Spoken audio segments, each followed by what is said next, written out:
Welcome back everyone to another reaction video. Well, I love pizza. I make no secret of that. Pizza is absolutely one of my favorite foods. I'm actually thinking about ordering pizza for dinner for me and my kids tonight, so we'll see. One thing I found really interesting though was that my first time visiting Europe, the first time I visited Europe, I actually got pizza out of a vending machine, which was pretty amazing on the Somme battlefield. But I found that pizza's different in Europe than it is in the States. And of course, pizza in the States can vary depending on what part of the country you're in. And so I'm a little curious about the history of pizza and how pizza came to be what it is in the places that it is. So with that in mind, we're going to take a look at Tasting History with Max Miller. I know a channel that many of you love, and I love it as well. So I'm interested to see what he says about 500-year-old pizza versus today. I'll put the link down in the description if you're not already familiar with his channel. He does a great job of mixing food, but also the history of said food, and it's a great lens through which to view history. Before we dive in today, though, I want to thank Isabella for signing up as a patron back at the end of February. Thank you so much for your support. Could not do it without you. Let's go ahead and dive into this one. Pop quiz hotshot. What's the Pope's favorite pizza topping?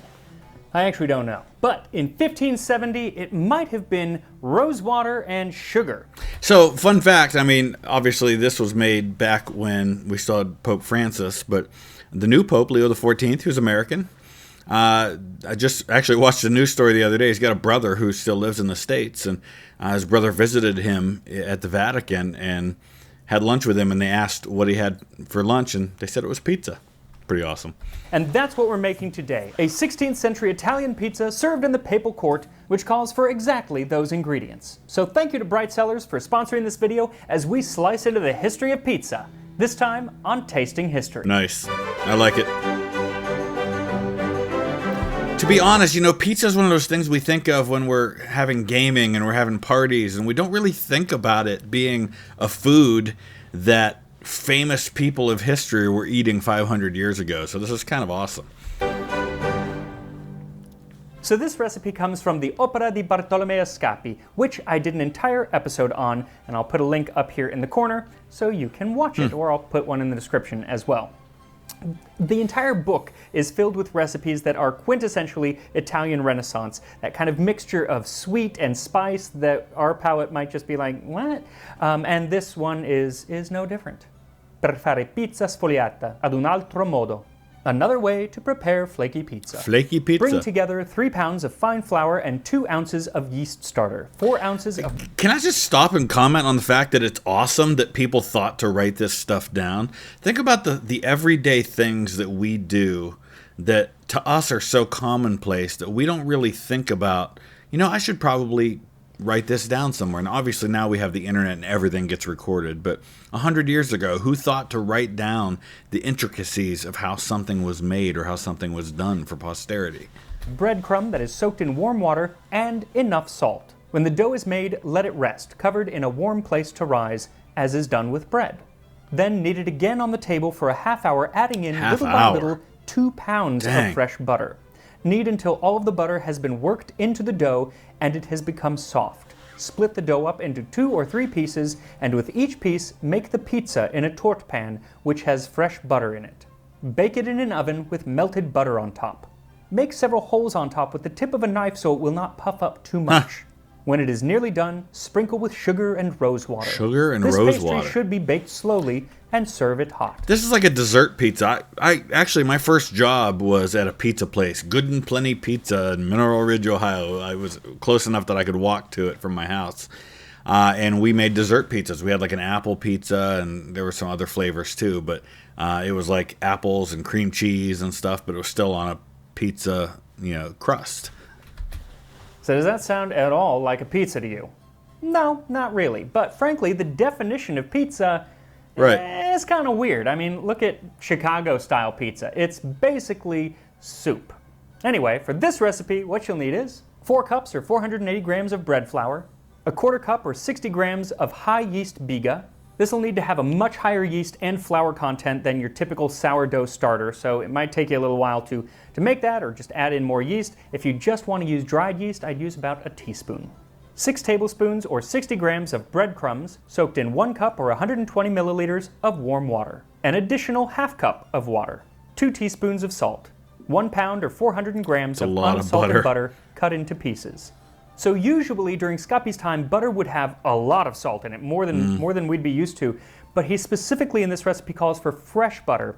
So my thought is that he's not adding the salt because the salt was added as a preservative. Preservative, yeah. I don't know that, but he also calls out... There's a lot made of the value of salt, and people sometimes would say salt was worth more than gold. And I don't know if that's true, but salt definitely had a lot of really important aspects to it, most of all being the preservative factor, and we've talked about that on other videos. Out salt individually in the recipe, so we're doing unsalted butter and just adding salt where we need.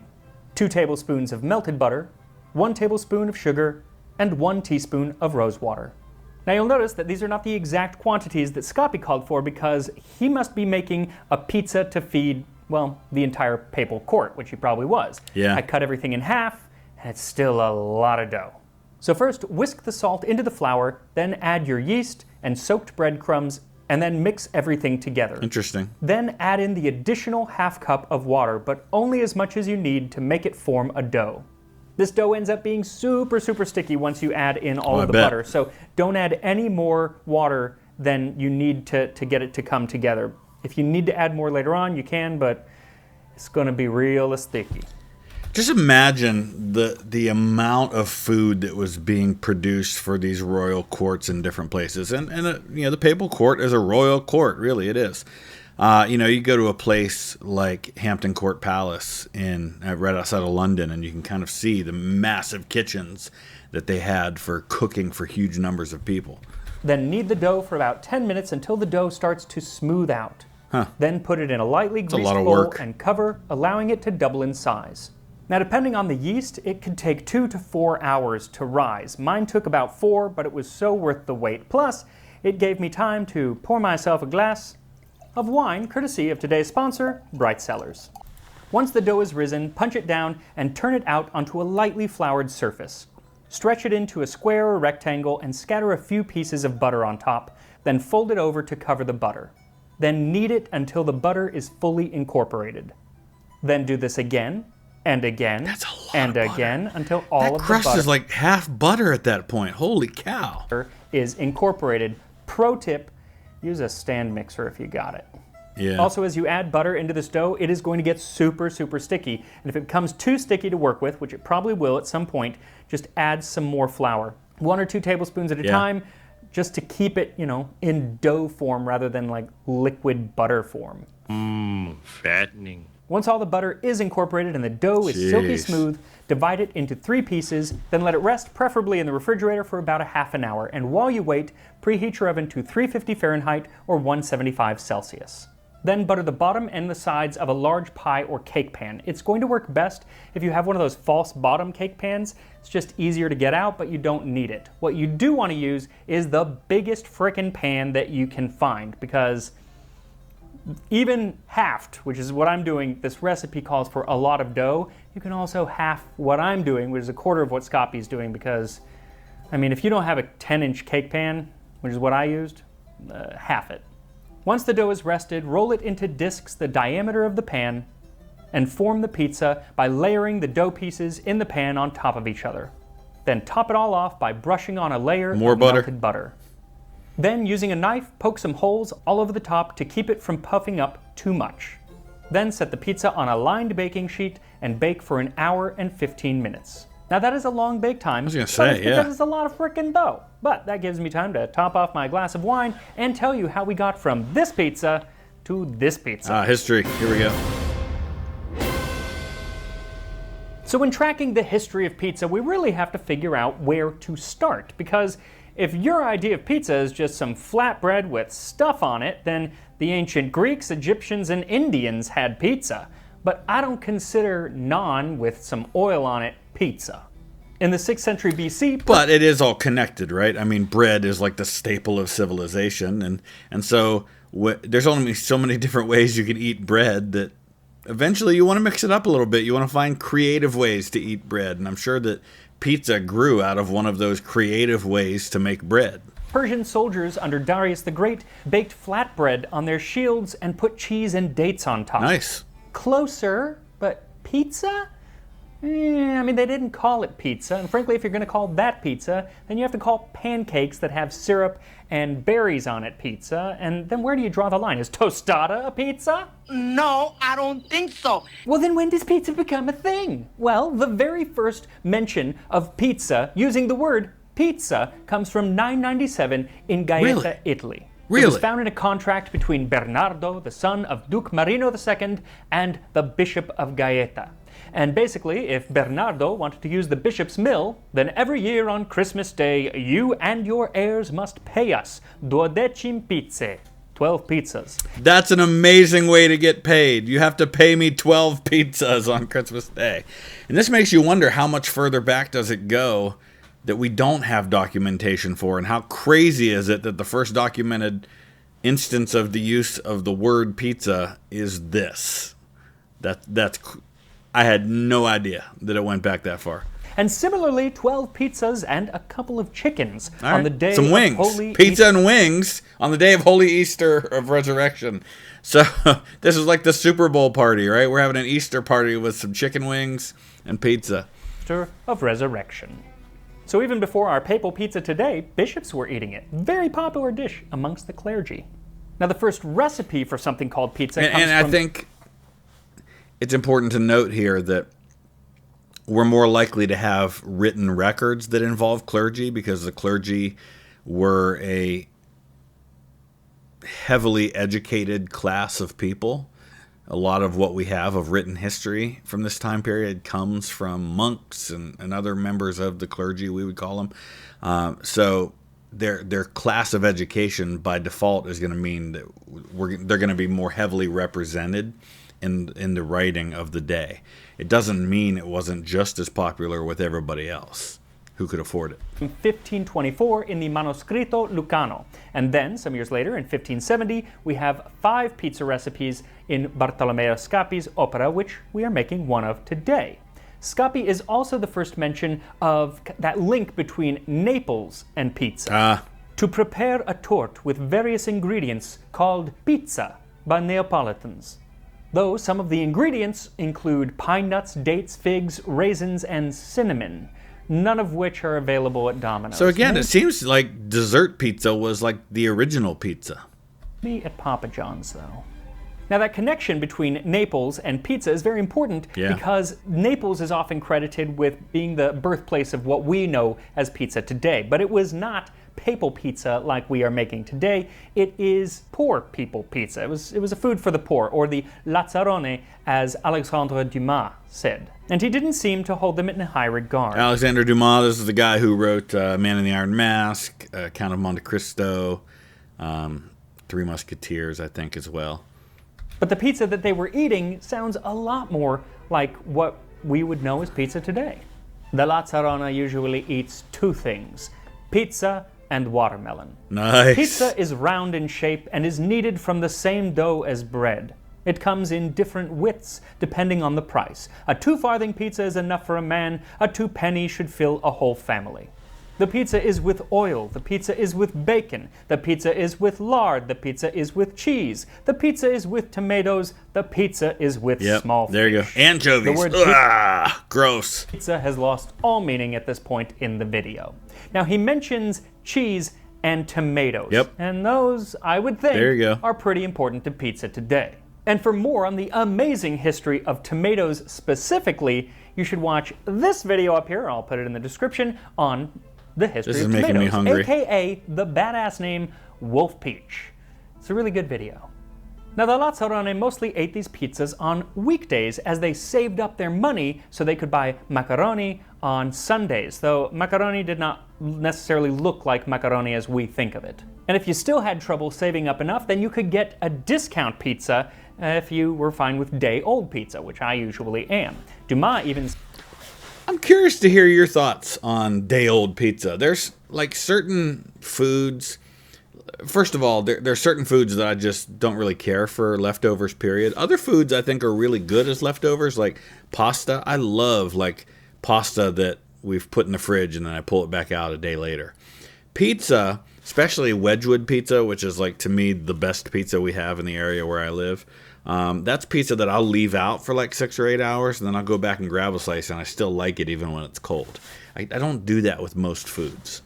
It says, there are week-old pizzas for those with small purses. These can, if not pleasantly, at least advantageously replace seafood biscuits. It's like hardtack. Week-old pizza before refrigerators? The cheese is old and moldy. I'm guessing it was one of these pizzas that prompted Samuel Morse, the inventor of the telegraph, to describe pizza as a species of most nauseating cake covered over with slices of pomodoro or tomatoes and sprinkled with little fish and black pepper and I know not what other ingredients. I know not. It all together looks like a piece of bread that had been taken reeking out of the soup. Ugh. That was probably just a piece of Chicago-style deep dish. Ooh, fighting words.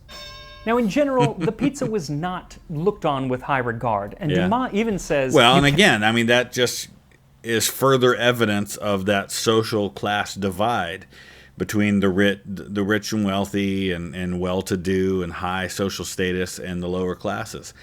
Something could have been very tasty, but if the lower class ate it and you were the upper class, you were like, that's their food. That's not something I'm interested in. Can't eat a pizza without risking suffocation. Was Dumas a drama queen or severely gluten intolerant? You decide. Though I do wonder if Dumas actually mixed up this week-old pizza with pizza a otto, which was basically you got fresh pizza today, but you had to pay for it 8 days later, like layaway or the payday lenders of 19th century Naples. Interesting. Now, these pizzas tended to be small, kind of personal-sized pizzas that were sold on the streets by street vendors, though there were some more reputable locations where you could eat pizza, including a tavern that was founded in the 18th century called Pizzeria di Pietro e Basta Così, which translates roughly to the most stereotypically Italian-sounding name ever. Peter's Pizza Place, and that's enough. How great is that? And it is in this shop, later renamed Pizzeria Brandi, where we get pizza's most famous origin story. It's probably, well, it's definitely not completely true. It's probably somewhat true, but here it is. In 1889, Margherita, Umberto I, king of a recently unified Italy, and his wife, Queen Margherita, decided to branch out. So I visited her grave. She's in the Pantheon. Her tomb's in the Pantheon in Rome. And yeah, that's why in Europe, we don't really use this word in the United States, but in Europe, pizza margherita is kind of a common, like what we would think of as pizza, like cheese and sauce. From the French cuisine of the palace and headed to Naples, where they commissioned Raffaele Esposito, the then owner of Pizzeria Brandi, to make 3 pizzas. One with lard, one with fish, and one with basil, tomato, and fresh mozzarella. That's Margherita. Queen Margherita tried the first pizza and said, this pizza is too fatty. She tried the second pizza and said, this pizza is too fishy. Finally, she tried the third pizza, the one with mozzarella, tomato, and basil, and she said, this pizza is just right. And thus was born the Pizza Margherita. It even had the 3 colori, or colors, of the Italian flag. Green basil, white mozzarella, and red tomatoes. Again, probably not entirely true. Well, it's definitely not entirely true, but there might be some truth to it. But Naples says that this is how it happened, and the story is just too good not to accept without question. But even with the Queen on board, pizza still stayed a food of the poor. And thank God it did, because those were the people who brought it to America. In the late 19th and early 20th century, poor Italian... Again, this is why when I say this stuff, when I talk about us looking at things like language and looking at things like food, why it matters. Because it helps us to understand how history unfolded. Why is pizza so popular in America? Well, there you go, because it was brought here by Italian immigrants. Why are certain parts of the United States politically one way versus another? Well, that was in the episode we just talked about different migration patterns and different areas that were settled by different groups of people. Everything about our modern world is made up of the history that created it. Italian immigrants brought pizza to the streets of New York City. Now, pizza was being sold all over the streets of New York, especially in Little Italy, but the first place that is credited with the first pizza, because they went and got a license, that's why, is called Lombardi's on Spring and Mott Street in Little Italy, and that is just 1 block from my first New York apartment. That's really cool. I might have to go there next time I'm in New York. It's crazy to think that something that is as popular as pizza in the United States has only been here for, what, half of our country's existence? It was so small, great area, but it was so small that my bedroom door could not open all the way because I had a twin bed That's awesome. in there, and that got in the way. So, could you really call it a bedroom if it can't fit a bed? But pizza still really hadn't taken off outside of the Italian-American community. For that, we would have to go to war. When our brave boys returned home from fighting in Italy in WW2, they brought back a love of Italian food. And one of those Italian foods was pizza. It was the perfect food for the new suburban lifestyle. It could be made at home, or it could be made for delivery. And pizza places started popping up in cities all over the country. In 1958, Pizza Hut opened. Pizza the Hut! And in 1960, Tom And the sad thing is that Pizza Hut, to me anyway, of all the chain pizza places, is the worst pizza. Their wings are good, though, and their breadsticks are good. James Monahan bought the Michigan pizzeria Dominick's and changed the name to Domino's. Yes, that's good pizza. When frozen pizza was becoming popular, and I do love a frozen pizza. To this day, I cannot do Halloween. Halloween has to start with a Red Baron pizza. I do not. Honestly, DiGiorno is the best, but I do have Red Baron French bread pizzas in my freezer right now. They're really good, but if I'm making a pizza at home, it's got to be DiGiorno. DiGiorno's so good. Why? But every Halloween, I eat myself an entire Red Baron pizza all by myself, just as I did when I was a little kid. I was a chubby kid. I was a big kid. I wore husky. That's actually really cool, and now that makes me curious to ask all of you, what are like some weird food traditions that you have? In other words, somewhere along the line in history, you did something and now you always do it when it comes to food. And I don't just mean like the stuff that everybody does, like eating turkey at Thanksgiving, but is there some weird thing that you do because it happened at one point or because your family did and now it's just become kind of part of the tradition for that event? But man, I do love a Red Baron pizza. I only do it once a year now, though. What's interesting is that back in Old Italy, pizza still hadn't really gotten out of Naples and a few other places like Sicily. But when American tourists started showing up in Italy and they wanted pizza and Pisa, the other parts of Italy had to step up and start making their own kinds of pizza. And it didn't go great at first. Some of the country was so bad at mimicking Neapolitan pizza that the city of Naples founded AVPN, or the Associazione Verace Pizza Napoletana, which laid the groundwork for what makes pizza pizza. This is crazy to think about. Italians come to America and they bring pizza. Pizza becomes super popular in the United States, and then people start going to Italy wanting authentic pizza, and they're like, we don't really make it that much here. It really became more popular in the U.S. It's kind of like when people in the U.S. eat Taco Bell, and then they go to Mexico to have tacos, and it's completely different. Or Chinese food that we have in the States is not like food you eat in China. But I think that it was a little too late. The cat was already out of the bag, because here in America, we were making sushi pizza and pizza bagels, and we had really done whatever we want with pizza. Heck, you could even come over to my house later tonight and have yourself a pizza with rose water and sugar, because I'm pretty sure my pizza's about done. I need to see what this looks like. So in an hour and 15 minutes, open up the oven and quickly brush on the rose water and sprinkle with sugar. Then let it bake for another 15 minutes or until it's baked all the way through. And then your papal pizza is ready to eat. And here we are, Scappi's pizza from the Italian Renaissance. Now this is a real pizza work. So pizza pie. See why they call it a pizza pie? Maybe that's why. It smells amazing. I mean, it smells like fresh. It kind of smells like croissants. I let it cool. You need to let it cool before you cut into it, because the butter needs so much butter. Here we go. Let's give this a taste. I don't think maybe it overrose, or I'm not sure. It's gonna be fine.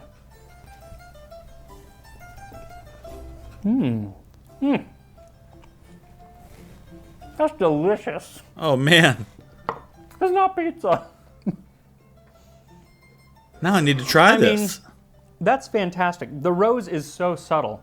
Let me just taste some of the top. The rose is so subtle. Zero in the top.